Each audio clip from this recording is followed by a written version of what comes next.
Confirmed aggregate cases of coronavirus in Victoria. That's 81 new cases since yesterday. There have, I'm sad to say, been now 650 Victorians who have lost their life as a result of this global pandemic. This is an increase of 59 since yesterday's report. I want to stress, though, today's report, the reported deaths include 53 tragedies, 53 people who passed away prior to yesterday. This is in relation to a reconciliation of data between private providers, the Commonwealth and our public health team. Everyone's doing their very best to reconcile that data as quickly as possible, but I'll let Professor Sutton speak to that in more detail in just a moment. Of those 9 deaths beyond the others I've just spoken about, there are 2 males and 1 female in their 70s, 1 male in their 80s, 2 males and 2 females in their 90s, and 1 female in her 100s. 8 of those 9 deaths are linked to aged care outbreaks. There are 329 Victorians who are in hospital. 20 of those are receiving intensive care, and 13 of those 20 are on a ventilator. A total of 2,356,292 test results have been received since the beginning of the pandemic. That is an increase of 25,031 since yesterday.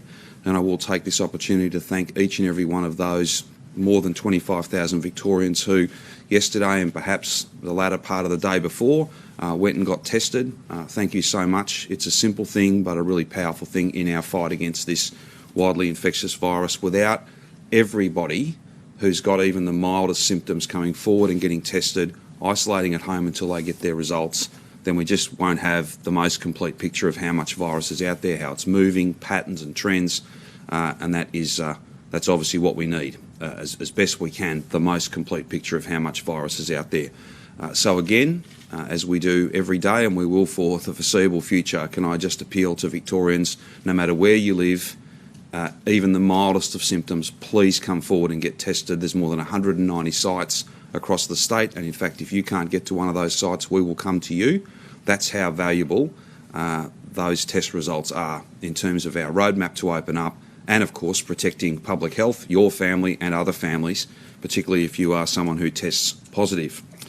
There are 4,369 cases with an unknown source. That's an increase of 8 since yesterday's report. There are 297 healthcare workers who are current active cases, and we send our best wishes to each of them and thank them for the work that they do every hour of every shift right across our state. There are some 2,060 active cases across the state, stabilising and indeed falling. The regional breakdown, 124 that are in regional local government areas under stage 3, so regional Victoria. Again, those numbers remain low and are trending in the right direction, and we're very grateful to each and every regional Victorian who's playing their part in keeping those numbers low. To think that we might be into double digits in the not too distant future, that is a really pleasing outcome. Of those communities where we had the greatest degree of concern, when we were up towards, well, certainly in excess of 500 cases. Greater Geelong, there are now 38 active cases, 2 new since yesterday. Greater Bendigo, 7 active cases, 1 new since yesterday. And Ballarat has just 3 active cases and no new cases since my update yesterday. In terms of aged care active cases, there are now 993 active cases in aged care.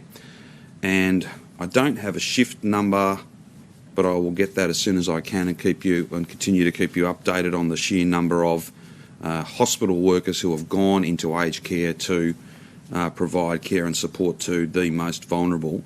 From a disability facility setting point of view, the number of active cases is now 30. That's fallen by 4 since yesterday.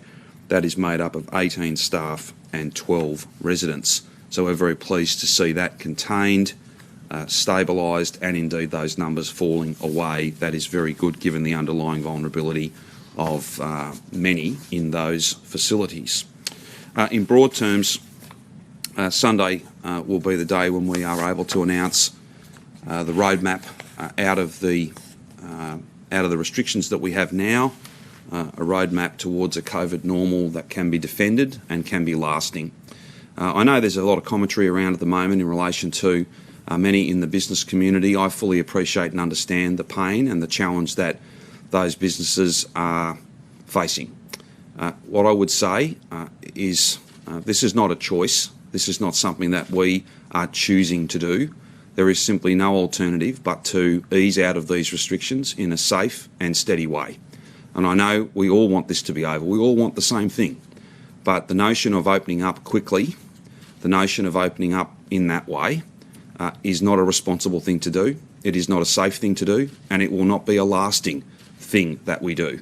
It will be 5 minutes of sunshine and we will be back into these sorts of restrictions again. And that will be no good for any business. I know and understand what business is asking for. I know and understand why they're asking for that. But there is only one alternative. There is only one option, and that is to do this in a safe and steady way. Because if we don't do it in a safe and steady way, everything that Victorian workers, families, businesses, particularly businesses in many respects, will count for nothing. Every single thing, every contribution, every sacrifice that's been made will count for nothing. Now, I don't want to be forecasting in too much detail what the alternative might look like, but I will just make this point. I've made it a few times and I want to make it again. The notion that you could open for a short period of time and then have this get away from us, potentially with many thousands of cases in a month or 2 months or 3 months' time. I just want people to be focused on the fact that it would not just be those who became gravely ill and died of the coronavirus. As significant as that is, every death is a tragedy. We would see more coronavirus deaths, but we would also see, and I'd ask every business leader, every worker, every person across the state, just to think about this. If there's someone in your family that you know has at some point had a heart attack and needed urgent care, had a motor vehicle accident and needed urgent care, had a stroke and needed urgent care, had a premature baby and needed urgent care, all of those services would be compromised as well if we are overrun by this virus, if we simply can't meet the demand, not just of COVID patients, as critically important as they are, but it goes well beyond that. A health system that is overrun for all patients, regardless of whether they are coronavirus patients or people who present many hundreds every single week for the care that they need. I know and understand what business are pushing for, why. Everyone across the board, we all want this to be over, and we will get to that COVID normal, but we've got to do it in a safe and steady and a lasting way.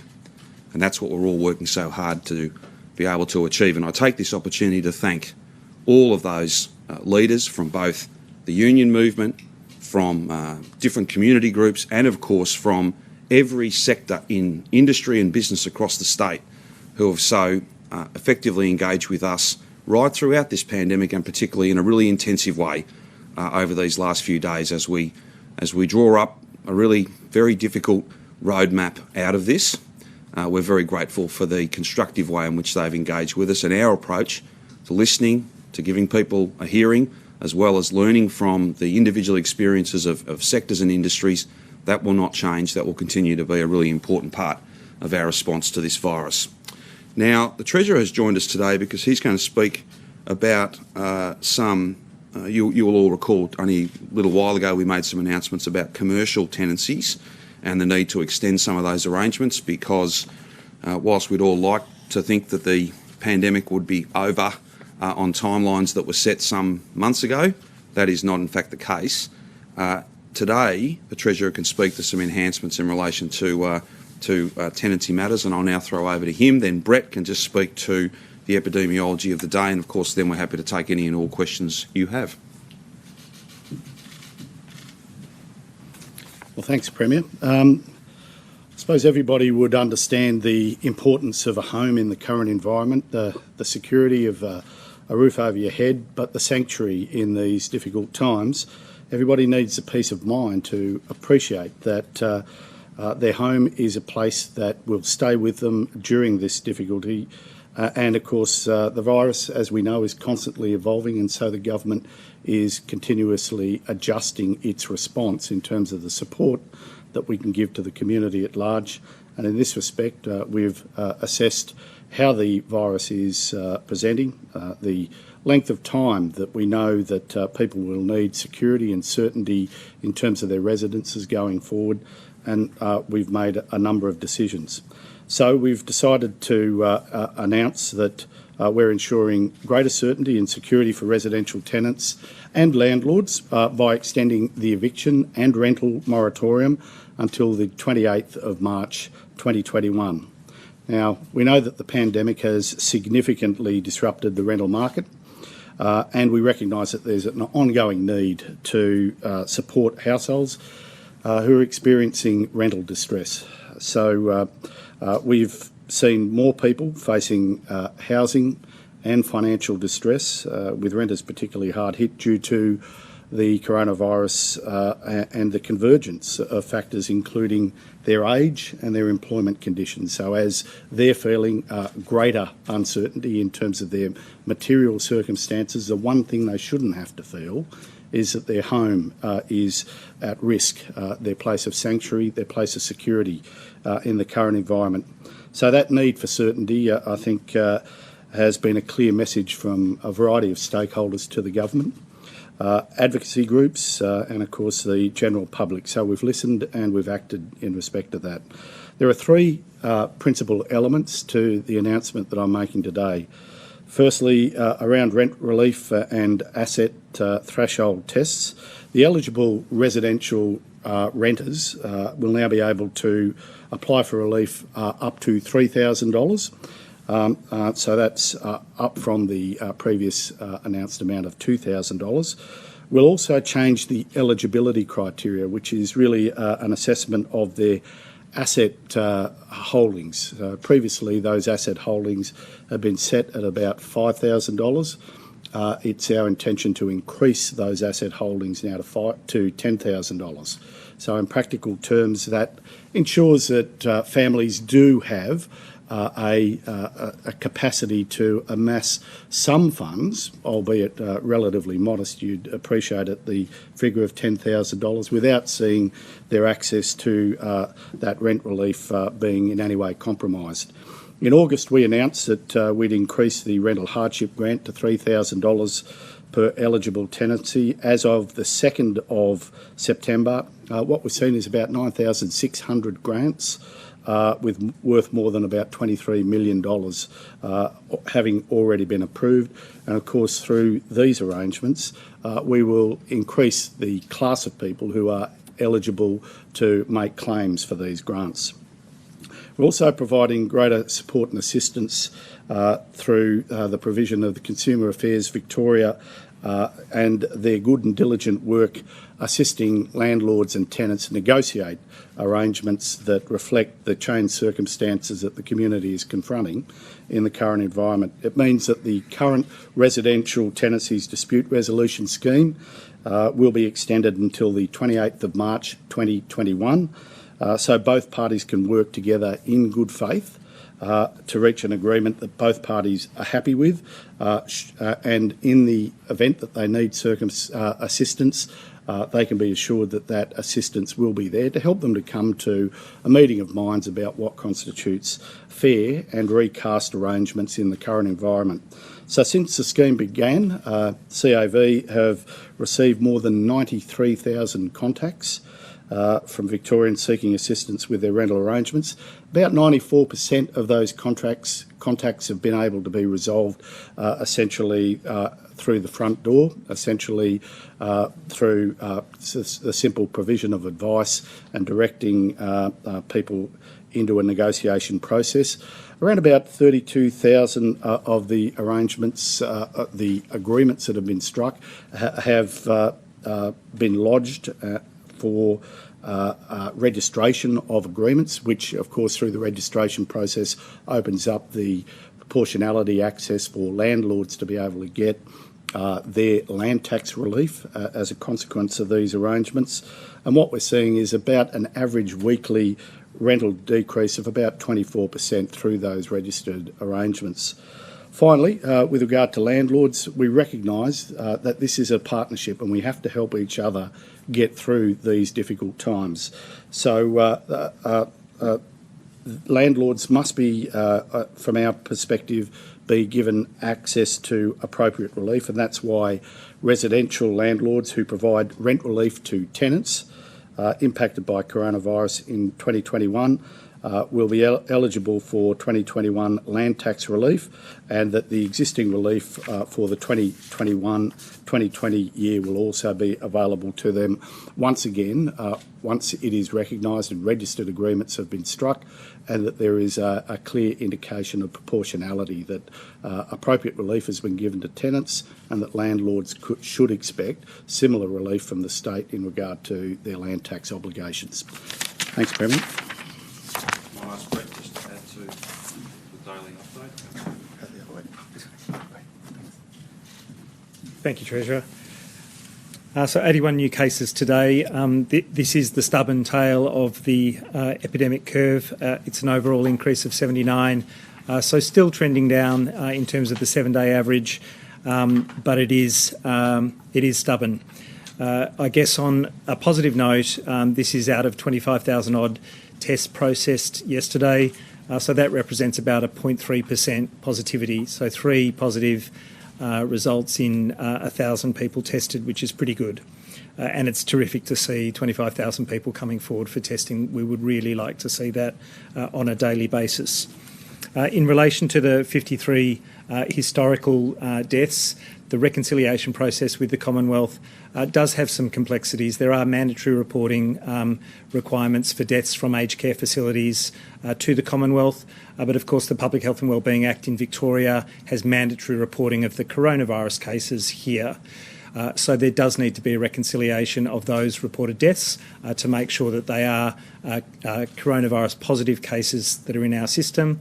And of course we work very closely with the Commonwealth, the Victorian Aged Care Response Centre and those facilities to make sure that that reconciliation is as accurate as possible.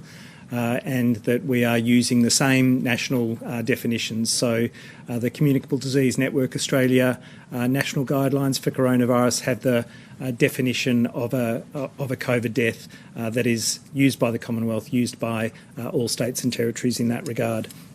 But there is a process that needs to be reconciled with those different reporting structures. In terms of active cases in Victoria, we're almost below 2,000 now. For aged care facilities, also decreasing significantly, and for healthcare workers now under 300 active cases, as I understand. There has been probably 20 or fewer healthcare worker new cases each day. That has come down significantly in recent days. It's still too much. More than half of those are aged care related, but it has trended down, both with a decrease in overall community cases, but also with a lot of the work that's being done through the Healthcare Wellbeing Task Force that's looking at all of those things that can help to mitigate the risk in those health facility settings. Brett, with those healthcare workers, have you got any data on if they're spreading into housemates, families, how much of the numbers we're seeing are tertiary from healthcare? Very limited, I think. Obviously, the Hotels for Heroes program has been very broadly promoted and accessible to healthcare workers. And they are choosing to use that whenever appropriate. Otherwise, they are isolating at home or quarantining, furloughing at home as appropriate. And there's very limited additional transmission in those households. Probably more in the aged care workforce. Again, the same programs are available, but I think just larger numbers overall. And for some individuals, the transmission within households has happened when they've had pre-symptomatic illness even. So not all easily preventable. How much is that? How much of, I guess, that cohort aged care workers are spreading it? I mean, what sort of percentage do you know? I'm not sure, Rich. I know that close contacts of confirmed cases is about a third of our daily total every day. But that's across the board. That's not just in aged care or healthcare. That's all of our close contacts of confirmed cases. And what are mystery cases doing today? Have you got any data on that? Don't know for today. They all get reconciled over the next couple of days, but it's still sitting around the 10 or 15% of our daily totals, and so we'll be very close to single figures, if not single figures, already today. Is that enough? Is that low enough to start thinking about opening up? Well, of course, we've started thinking about opening up.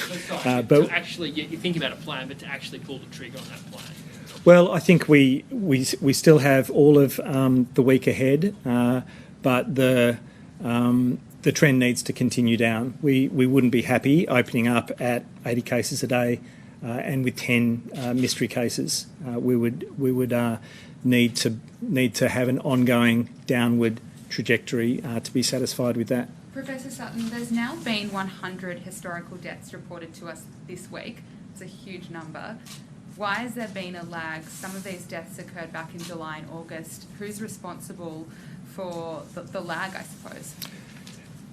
We live in a federation of states and territories. There are complex reporting and obligations under various bits of legislation and directives. So, as I say, the death reporting to the Commonwealth is an obligation of those aged care facilities. No one's doing the wrong thing here.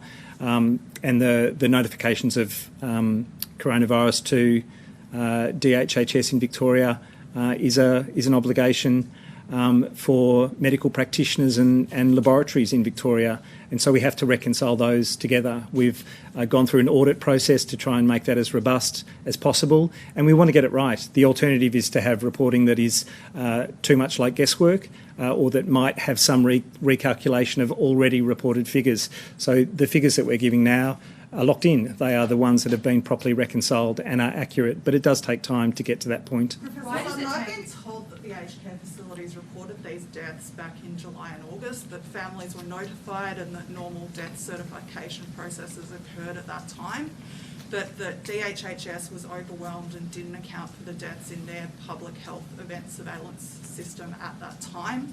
I've also been told that federal authorities alerted Victoria to these issues back on the 8th of August, but it's taken DHHS this long to go through that data and reconcile it. Do you dispute that that's what's happened? I do. That's completely inaccurate. We have worked with the Commonwealth consistently using the public health event surveillance system as our foundational piece, because they're the notifiable disease records, and to take those notified deaths and to reconcile them appropriately before we come to an agreed figure with the Commonwealth. That's been the process all the way through. Professor, you said you're working towards having the same national definition. What is That's already in place. So the national definition in the Communicable Disease Network Australia definition is a probable or confirmed case of coronavirus who's died, where there isn't an apparent other cause, such as trauma, or where the coroner finds that there's another cause of death. Professor Sutton, just back on the deaths, can you confirm when the federal government gives you the deaths and then how quickly you report it? No, I can't. There's a continuing process of needing to reconcile each and every one of those deaths against the known coronavirus cases. So I can't tell you exactly when the Commonwealth has received each and every one of those from aged care facilities, but the transmission of data is continuous between the Commonwealth and DHHS. The For confusion example, is... with the 59 today, at what point would you have received or worked out that there were, sorry, it's 50 today, isn't it? Yes. 53. So it's 59 total today. The Premier mentioned 9 more recent deaths. That doesn't add up. So 6 in the last 24 hours. Okay, because he detailed 9 that he went through the ages for. Yeah, 53 from before yesterday. Yeah, but when you listed, you said there were 9 more recent ones, and So that doesn't add up. it doesn't add up. I'm more than happy to. Sure. There are 50 deaths that are, so all the way through the week, where we've had smaller numbers, where we've had deaths from recent days, but not all from yesterday. I've described them in terms of there are a number of deaths that are from yesterday, and there are a number of deaths from quite close to yesterday, but not from yesterday. Okay, so there are 6 from yesterday, there are 3 from days before then, and then there are 50 that come from that bigger. July, August. Exactly, July, August, trying to align the data sets and make sure that the most accurate picture is being not only provided to you, but is being accounted for. So that's how. I apologise if my language was not as clear as it should have been, but there are essentially 3 groups. You did say 9 at the start of your press conference. That's right, and yes. Well, Okay, so just to no. clarify- Let's go back through it again then. 50 from July and August, 3 that are from September but not yesterday, Okay.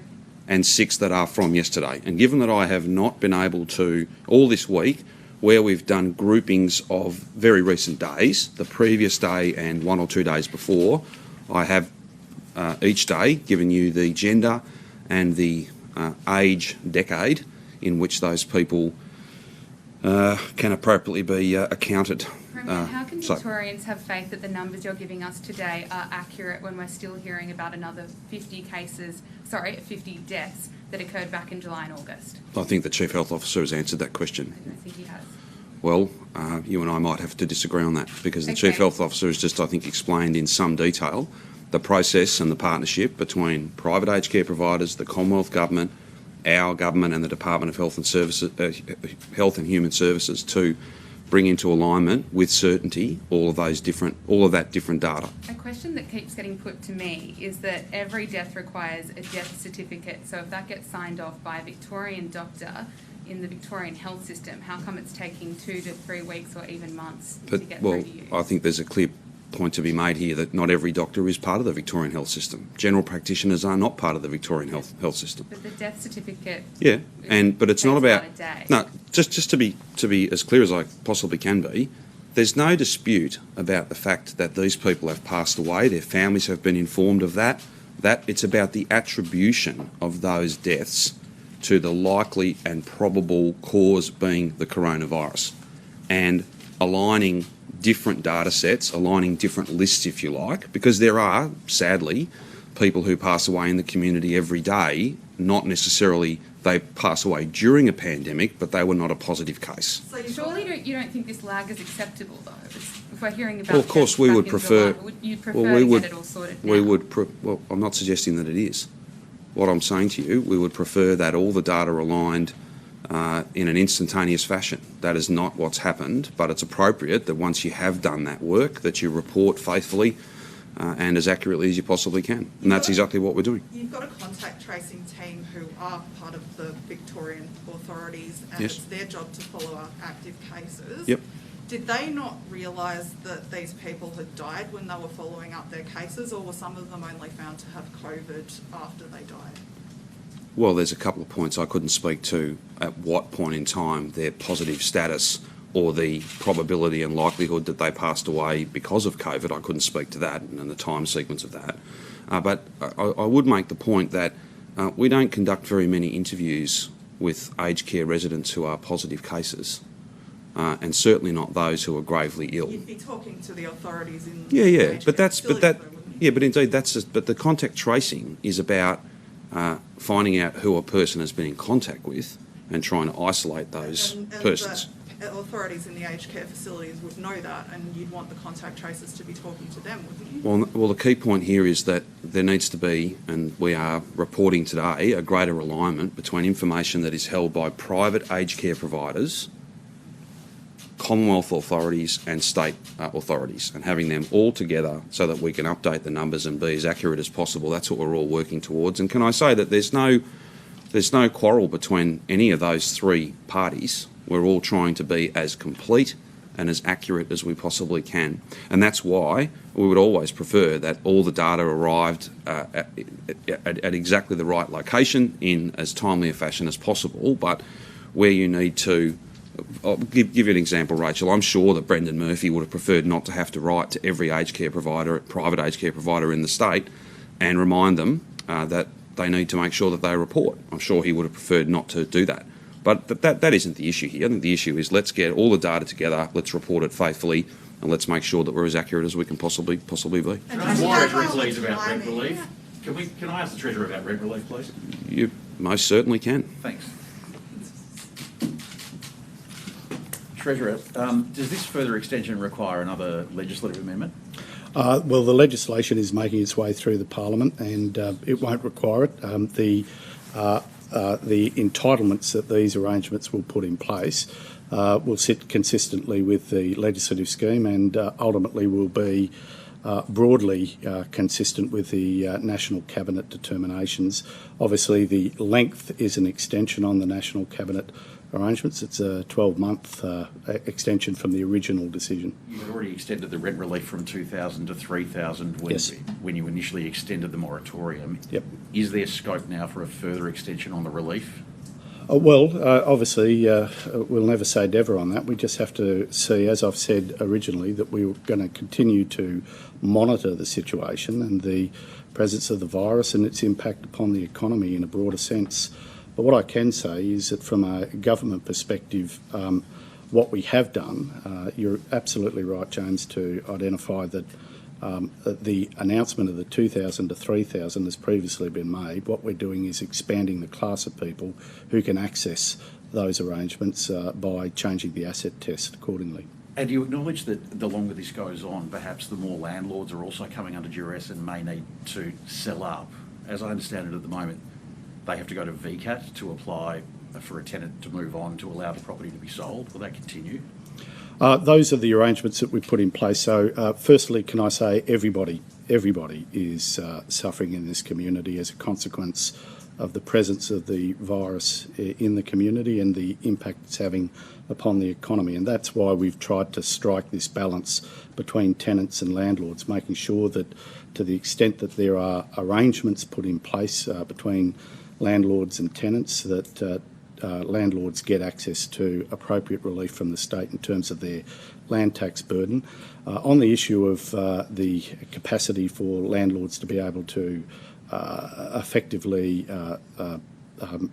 deal with tenants that are problematic, or ultimately to change the material circumstances that they're operating in, that is, perhaps put onto the market their properties, we've put in place arrangements that essentially give the presumption that the tenant can have the security of knowing that they can stay in the property, provided they act lawfully. So there are provisions where landlords can access orders from VCAT in order to change those assumptions, but those are the only provisions that are available.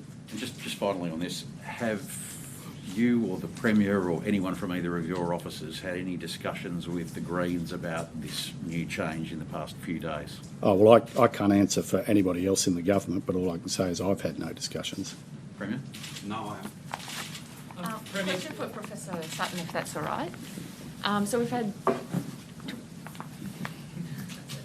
35,000 or so tests yesterday, but in regional Victoria, report says just a trickle at some testing sites.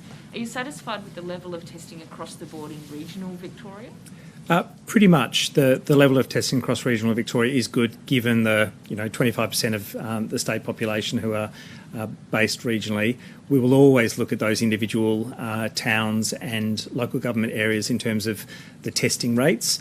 And we would always encourage everyone to come forward if they're symptomatic, but almost all of those local government areas are meeting the WHO threshold for numbers of tests that you'd like to see for every confirmed case. But we also don't want to miss any place that hasn't had a confirmed case, that may not have any active cases at the moment, by encouraging everyone to come forward. So there might be some places where there haven't been active cases for some time. I don't want anyone to be complacent thinking that they might not have the virus there, because obviously there's still movement across regional Victoria. There are still people who get discharged from hospital or transferred from hospital in Metro Melbourne, and people who have to move to regional Victoria for essential reasons. So people need to be mindful of the fact that just because they haven't had a notified case in their local government area, that there won't be one there. People should always come forward for testing. On Monday, when there were 33 historical deaths, you said something along the lines of you didn't expect this to happen again. No, I didn't expect that there would be a lot, but clearly there's still been a significant number to reconcile. There might be a small number ongoing, but the processes we've worked through, including a regular daily feed from the Registry of Births, Deaths and Marriages, should help us to reconcile any ongoing cases in a timely way. But we can't rule out the possibility that they won't all come in on the day or in the 24 hours after they've occurred. And just to clarify on the timing, did you receive the information about all 53 of those deaths yesterday, and that's why they're being reported today, or had you received some of that information prior to yesterday? Well, some of it's been prior, but the whole number has been worked through to be reconciled as fully as possible, so that there isn't going to be a further change in that number, so that everyone is satisfied that we're speaking to the same figures. Sorry, Professor Sutton, can you just explain that a bit more? You received those numbers prior to yesterday? Oh, some of them will have So why been weren't they known reported yesterday? because the process of going through and reconciling with our known coronavirus cases, checking with the Commonwealth and the Registry of Births, Deaths and Marriages is a process that we work through to make sure that we land it right so that we're not giving a different number tomorrow. So are there any more deaths that you know about that aren't being reported today? No. There's not 24? Just at a figure of, so it's just a figure of 40 to 50 cases a day by the end of the week. No implied criticism in my question, but based on the figures that we've seen this week and the trend, do you think we'll get there, or do those figures need to be revised up come for Sunday? Whenever I've given a figure, it's always been with a sense that that's where the modelling suggests that we might be. I've avoided trying to pin down a number a week from now, 2 weeks from now, because of the great uncertainty around the tail of it. We might get to 40 or 50 by the end of the week. I think at the moment it's not tracking to head for 40 or 50. It might be higher, but I can't say. The modelling again suggests that it should be decreasing day by 5 or 10 each day on average. And so we could get there, but it's really hard to say at this point in the epidemic curve. Are you seeing these cases in particular geographical areas? Is it sort of going back down the pyramid, if you like, to where we were in the 10 postcode lockdowns? Yeah, in lots of ways. As it's contracted back to a lot of those areas where it was most prevalent at the beginning. So in the north and west of Melbourne in particular, Hume, Brimbank and Wyndham local government areas. But there's also been a bit more of a move out to the western suburbs, and as you know, the southeastern suburbs have had a bit more activity in recent days. So it is contracting back to where it all began, but it's not just a reversal of time in terms of how it's going. Premier, can I ask you, John Setka said that you have written to you outlining the construction industry's steps it's taken to mitigate COVID. Would you be happy to reopen construction, as you talked about a lot about it being the economic driver? Sure. Well, I'm very proud to lead a government that's done more building in the last 6 years than I think any government in the history of the state. So I think our credentials when it comes to construction are very well known. But what I would say is that Sunday is the day for us to make announcements about different sectors and the settings that will apply to them and the roadmap to find that COVID normal. That is not for today. I haven't seen the letter, but I know that a letter has been sent.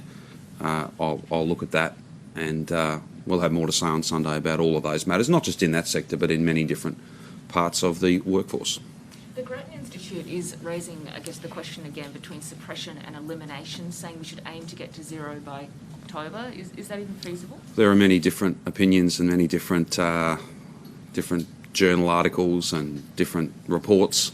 The National Cabinet agreed strategy is one that is about trying to aggressively suppress this down to a very low number, but it is not that World Health Organisation agreed definition of essentially long periods of time, so 2 full replication cycles, if my memory serves me correctly, so 28 days of 0 cases every single day. That is not what National Cabinet has signed up for, and that's not what we're trying to achieve. I wouldn't want anyone in the community to think that we're going to hold these restrictions on in order to achieve that sort of outcome. It could be a byproduct of the fact that all of us as a community and as an economy stay the course to find something that can be defended and that can be lasting, as opposed to bouncing in and out of rules all the time. But that's not the stated aim. It needs to be low, certainly not 80 cases, certainly not the 113 from yesterday, that will just mean that you'll get, as I said before, 5 minutes of sunshine, literally weeks at most, and you will then, if you opened up then, you'll then see the numbers explode, and it'll be incredibly difficult to pull it back again. Are you convinced with your meetings with the various business groups that they understand that? Obviously they've got a lot of self-interest in reopening, but are you convinced that they genuinely understand the dangers of reopening? Well, Nick, let me make a couple of points. I wouldn't describe it as self-interest. I think businesses, of course, are about profits, but they're about their people too. And I'm not criticising businesses for wanting to get back to normal. There's nothing wrong with that. I grew up in a household where my mother and father spent every moment of their working life in some of the businesses that we are talking about. Milk bars, cafes, franchises, not one, but 2 Don Smallwoods franchises. Food processing, meat processing, farming. I worked in these businesses the moment I was old enough to do it. So I know and understand that businesses want to get back open for the best of reasons. But the key point here is being open for a few weeks. That is not an answer. That is not an answer, and that is not an option that I will choose. That is not a decision that I will make. Instead, we will see this off, and then we will find a COVID normal that we can defend and that can be long-lasting. When I say I know the pain that businesses are going through, it is my background that I look to, as well as the very eloquent, sometimes emotional, the very passionate pleas that I get from businesses across the whole state. We are listening, we hear you, but the notion of being open for just a couple of weeks, that's not a decision I'm going to make, because what that really says, Nick, to every other Victorian, is that everything you've given, everything you've sacrificed, doesn't need to count for something. It absolutely does. It absolutely does. And the only thing that works here is to see this thing off, properly defeat it, and then lock in a COVID normal, not for a few weeks, but for many, many months. Have you briefed either National Cabinet or the federal government on what your planned roadmap is? I'll have a conversation with the Prime Minister over the course of the weekend. We've had a couple this week, and we'll have probably a few more between now and Sunday morning. I didn't brief National Cabinet on these matters today. It's appropriate that the Victorian community gets briefed on that before my interstate colleagues, but I will have a conversation with the Prime Minister to add to the many I've already had on these matters. As for the work of National Cabinet, we've had a very productive meeting on a number of different issues, and I'll leave it to the Chair of National Cabinet to brief you guys and the community about that. And has the COVID Cabinet, when will they sign? Well, I presume you'll have a meeting tonight and meetings tomorrow. There's been meetings pretty much every night this week and most of the day as well, and there'll be several more. Tonight and tomorrow. There'll be several more before you finally sign off. There will be several more, yes. There will be several more.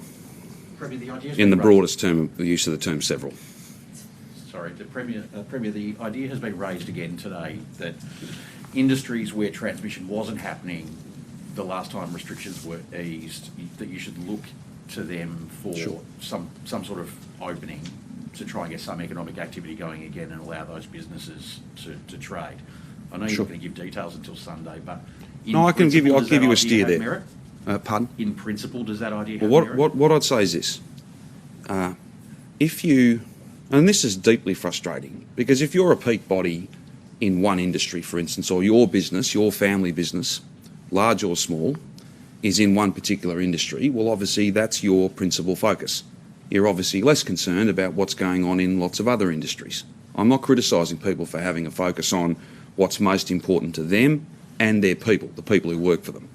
But we all have to accept that aggregate movement, the cumulative impact, you could have 100 different sectors, all of whom can argue a pretty good case that they themselves personally are, not businesses, you could have 100 different industries, right, who could all argue a pretty good case that they're safe. And we hear this often, well, we haven't had one case. Well, there's 2 points there. One, that we know of. Two, this is not the first wave. The amount of community transmission that's out there is a real challenge and the most wicked part of our enemy. And if I can be allowed a third issue, if everything's open, even if individually you can mount a good case that they're safe, that poses a risk over and above the individual settings. because it just means that everyone's moving around.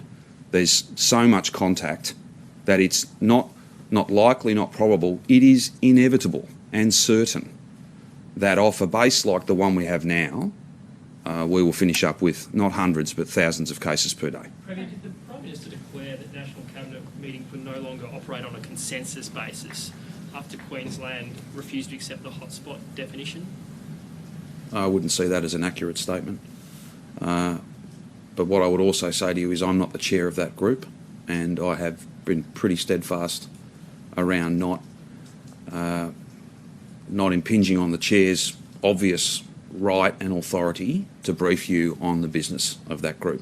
It is a very, very important forum. It's served us all well, and arguably, once we can get the health problem here and indeed have it settled across the nation, the job of economic repair will be, I think, it'll be significantly supported, and it'll be much more effective for the work of National Cabinet. So I'll let the PM brief you on outcomes of National Cabinet.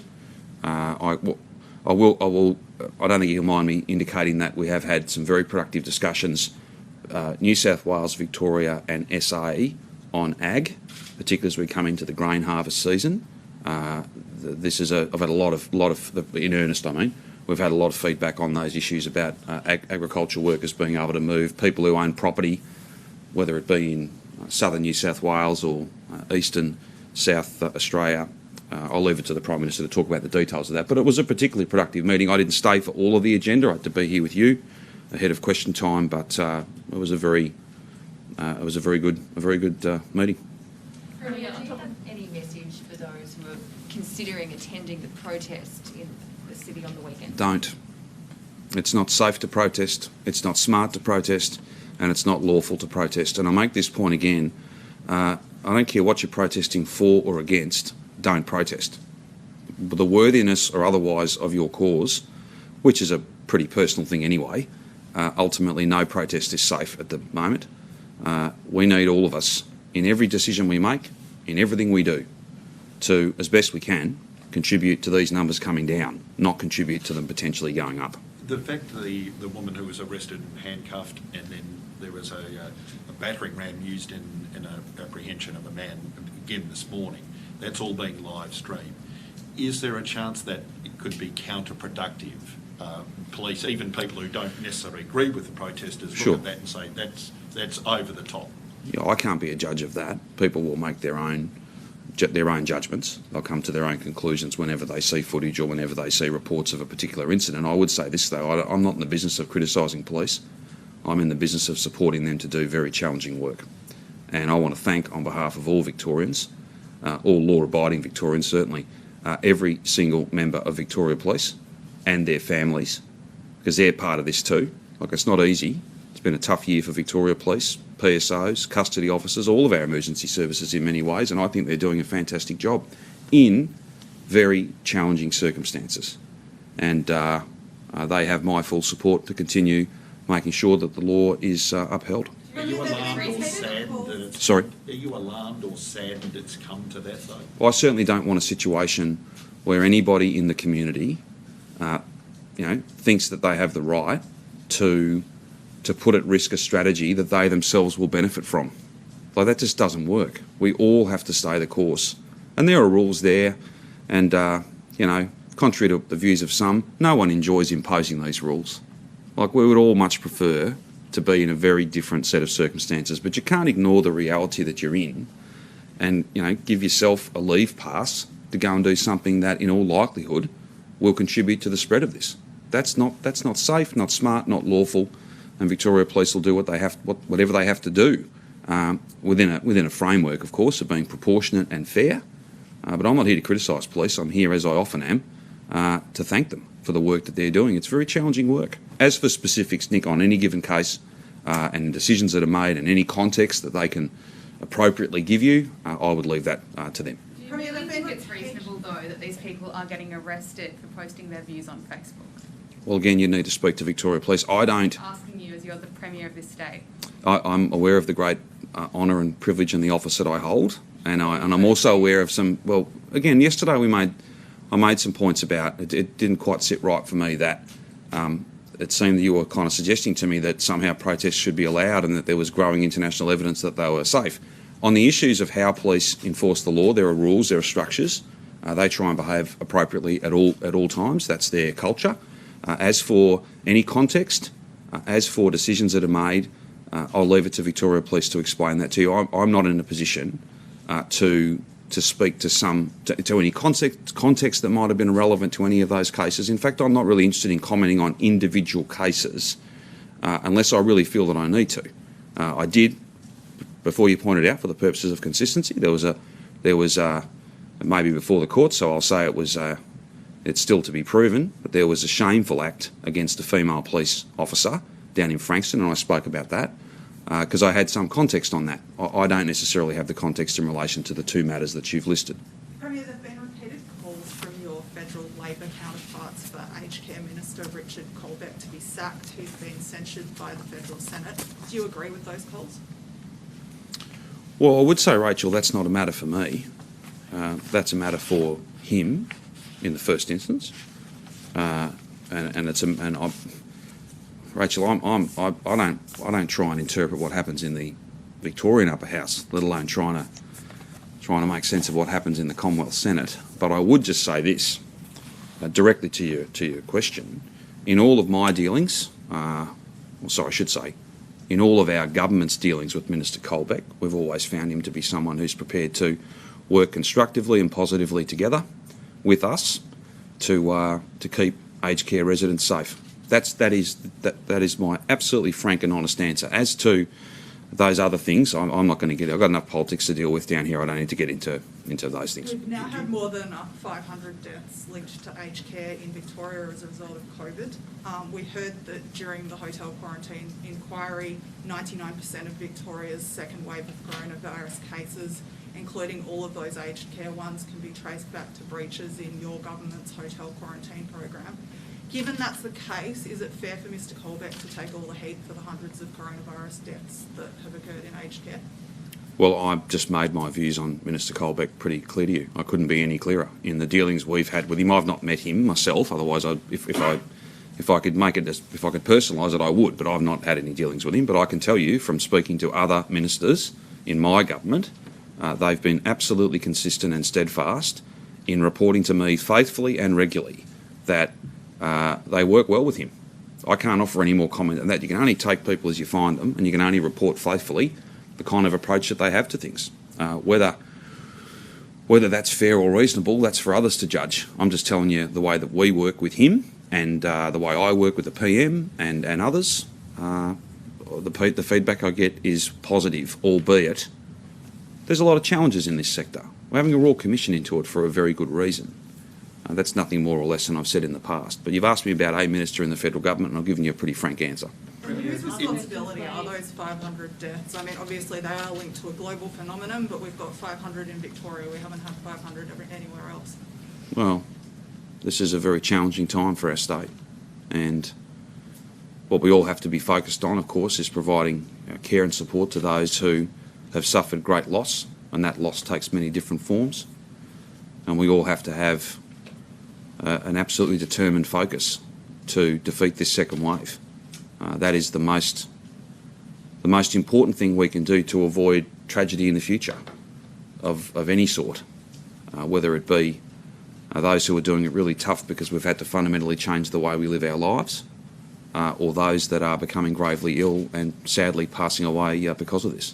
My fundamental responsibility is to lead the defeat of this second wave, not for a fortnight, not for a month, but in a lasting and defendable way, so that we can have months, maybe all of 2021, depending on when this vaccine turns up. That's what we have to aim for, and that's exactly what we are aiming for. Can you understand the situation like today, the 50 deaths reported in one, and Sure. 33 earlier? Can you understand, and the explanations of that, which are not easy for lay people to understand, can you understand Sure. that adding to the anger and the frustration and the confusion? Well, I would certainly so hope many not. families. Yeah, sure. I would certainly hope not. What we've done today, as we have done on a few occasions, albeit not quite that many in terms of numbers, we've faithfully stood here and said, look, there are multiple different data points. This is not a simple system. For instance, we run public health, we run our public hospitals, we run public aged care. We don't run private aged care. Their responsibilities are to an entirely different government. This is not a criticism, it's just a fact. It is, to a certain extent, a complicated system. And making sure that all the different reporting aligns in one place, so there's one single source of truth. I know that seems really simple, and it should be perhaps simpler than it has been, but that wasn't the case. We're all working towards improving that, and that's why we're standing here faithfully reporting those numbers. Whether it looks good or not, our commitment is not to that. Our commitment is to making sure people have got the most accurate information, and sometimes you have to go through a process. I would just say families have been informed in real time, so I don't see this as adding to the obvious difficulties that they're facing, but in a broader context, everyone's working together to get the most accurate picture and to report it faithfully. And if we do see numbers jump around or change in the coming days, I'll stand here again and I'll report it faithfully, because I think that that's the most important thing. Does it create the impression, though, of a system that it's not in control? I would certainly hope not, because it doesn't reflect on that. It is a reflection of the complexity, but it's also a reflection that people have been prepared to acknowledge that. And that's why, for instance, Brendan Murphy has written to aged care providers, private aged care providers, and said, look, we've all got to make sure we're getting our reports in as quickly as we possibly can and to the right people. That acknowledgement is what's most important. So to clarify, you do expect that there will be more fatalities that are historical in days to come? I can't predict one way or the other. I'm by way of example, I'm trying to indicate to you that the approach we've taken, which is to be as transparent as we possibly can, account for them, that won't be changing. We will continue to faithfully report the numbers as they are reconciled, and I don't know whether there'll be some additionals come through. I think there's greater confidence amongst all of those who do this on the ground in a kind of day-to-day sense that those systems are much more aligned than they've ever been. Premier, can we get Brett again for a moment, please? Certainly. Thank you. Hi, Brett. Hi, Noel.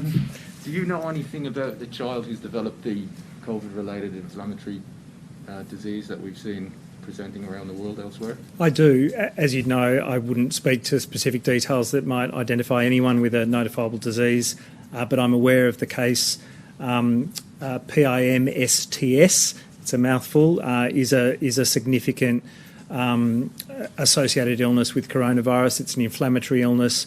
It's been likened to a disease called Kawasaki disease, which affects a number of organs, including the heart, has a big inflammatory component and can occur after a coronavirus infection. It is rare, but it is a serious illness, and children are particularly vulnerable to it. It's more common in boys than girls. It tends to happen in somewhat older children, so not infants, but I think the average age is 9 from international experience.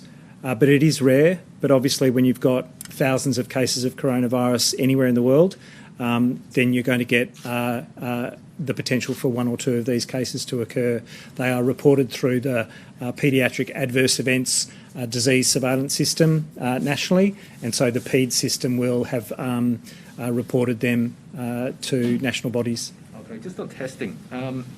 We've heard a lot about the public effort, the 25,000 tests, and that's people who show up and people who present.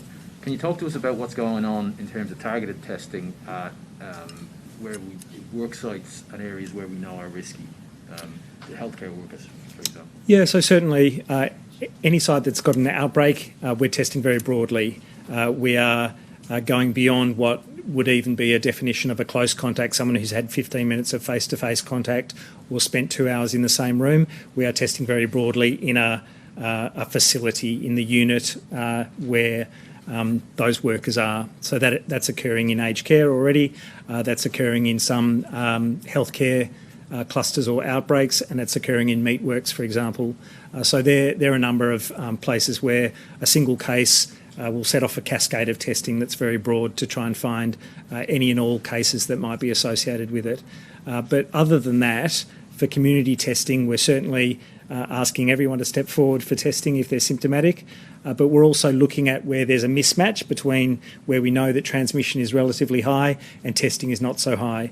So we're looking at those local government areas or postcodes, and we're trying to engage as much as possible. We're making sure that they're promoted.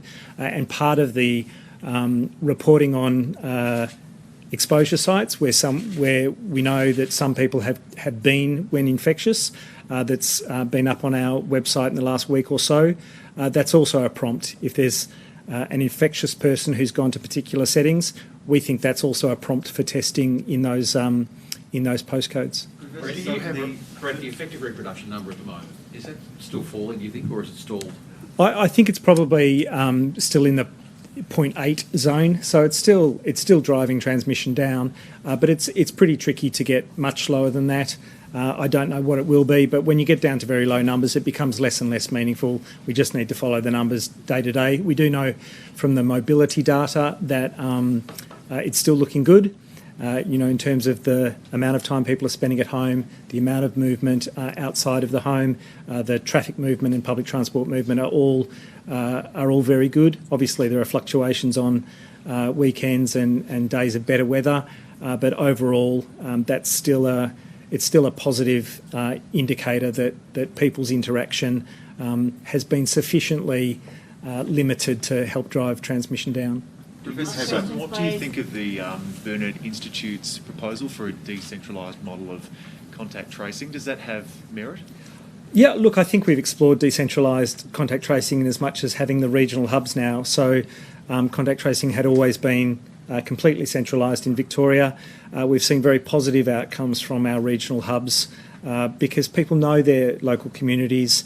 The medical connections that are made there are very useful for those contact tracers in those regional hubs as well. And so I think it's worth exploring. I'm very happy to look into it for Metro Melbourne as well. I don't think now is the time, with all of the complexities that we're going through, to set up new systems of administration and IT support. But it's certainly worth the conversation, and it's worth understanding how it might be done conceptually going forward. With contact tracing, Brett, how would you feel about adopting reportable benchmarks? So, for example, 95% of cases contacted within 48 hours, and then that can be reported against going forward. Those benchmarks are there. They're in the national dashboard, and they are reported publicly, and we're reporting to them on a daily basis to the Commonwealth. So they are KPIs for contact tracing already. How are we going right now? We're doing very well right now.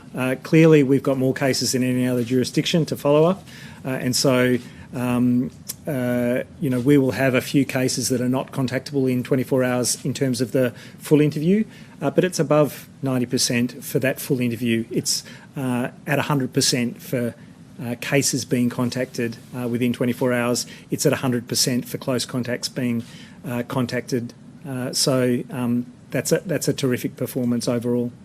A couple of weeks ago, you said that between a third and a quarter of aged care residents that get COVID are dying from it. In light of the historical numbers that we're getting now, has that percentage changed?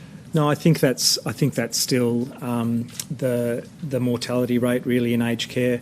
It speaks to the extreme vulnerability of aged care residents that a quarter to a third of them will die if they have this virus, I think it's a challenge to those people who say, I don't know what people mean when they say learn to live with this virus. Of course we'll learn to live with this virus. We're all trying to learn to live with this virus. But if people mean let it run, let young people who are less at risk of severe illness go out and get infected, they are not thinking that these people in aged care are our parents and our grandparents, are our aunts and uncles, are our great-grandparents, and are extremely vulnerable to dying from this virus. There's also been social media chatter about whether you die with this virus or from this virus. Well, I can tell you that a third to a quarter of people in aged care do not normally die from any infection. So coronavirus is extremely serious for those individuals. In a flu season, we can see 1 or 2 deaths in an outbreak in an aged care facility, but to see 20, 30, 35 deaths in an aged care facility, that is unprecedented, and it is entirely because coronavirus has a 15% mortality rate for people above 85 years of age. It's even higher the older that you get. So it's a very significant illness. Do you have an up-to-date number on the number of people, including the 50 today, the number of people who died in aged care? I may. No, not the. 505 is the total number in aged care. And the rise in deaths, is this a result of when Victoria was at its peak, when we were seeing about 700 cases a day? It is. It has a 2-week lag, more or less. So, you know, the very peak of the outbreak isn't when you see the peak of deaths. The peak of deaths comes 2 to 3 weeks later as people develop the most severe complications in that regard. But the fact that we're now on a daily basis, new deaths reported in the previous 24 hours is below 10. I think it will probably remain below 10 and slowly continue to trend down, which is very good. And I've been contacted by a family member of someone who was in hospital for something non-COVID related. They contracted COVID in hospital and sadly died. How many situations are you aware of where people have contracted COVID in hospital as patients who weren't there to be treated? Oh, that wouldn't be reported separately. I think the healthcare worker wellbeing task force might be looking into, you know, where the index cases are for some healthcare workers getting infected. They won't necessarily have all the statistics on whether particular patients have contracted it within a hospital outbreak, but we do, for each and every case, try and determine whether that's been contracted from a known close contact or unknown. So it's probably data that we can look into. I think they're reasonably uncommon events, but of course there's been transmission that's occurring in healthcare settings, and so that will have tragically occurred in some cases. And are you aware of other deaths that have occurred as a result of someone contracting COVID in hospital? I think there was one at Brunswick Private Hospital. Yeah, I'm aware of others, but I don't know the exact numbers, Rachel. If Melbourne's stage 4 lockdown does get extended by another 2 weeks, Melbourne would have been in lockdown for longer than Wuhan in China and longer than Italy. Is it just that we can't go back now? We've been in lockdown so long, so much damage is done that we can't change the way we handle coronavirus? We are only in lockdown in stage 4 for the purpose of driving down these numbers. And again, it's been said before, but not for a moment longer than required, but also not to be lifted with a significant probability of it all coming back. What you call lockdown internationally is probably up for debate, but people still have their haircuts outside in San Francisco. You can only dine outside in New York. There have been restrictions across the world that have carried on from February right through to now. So there are constraints in the way that people live and the way that businesses are set up that have been continuous for months and months across the world. We are going through the harshest period of our lockdown right now, but we are doing it with the absolute intent to get to a point where we can confidently lift those restrictions and keep those numbers down to an absolutely manageable level. So do you have a plan B if we can't get to those numbers, if we can't get to less than 5 a day? We will review those numbers every day. I'm confident that it's all heading in the right direction and that we are doing the right things to get them to those levels where we can absolutely make considerations for opening up. I'm very confident that will be the case. Thank you. Thank you. Thanks very much. We'll see you tomorrow.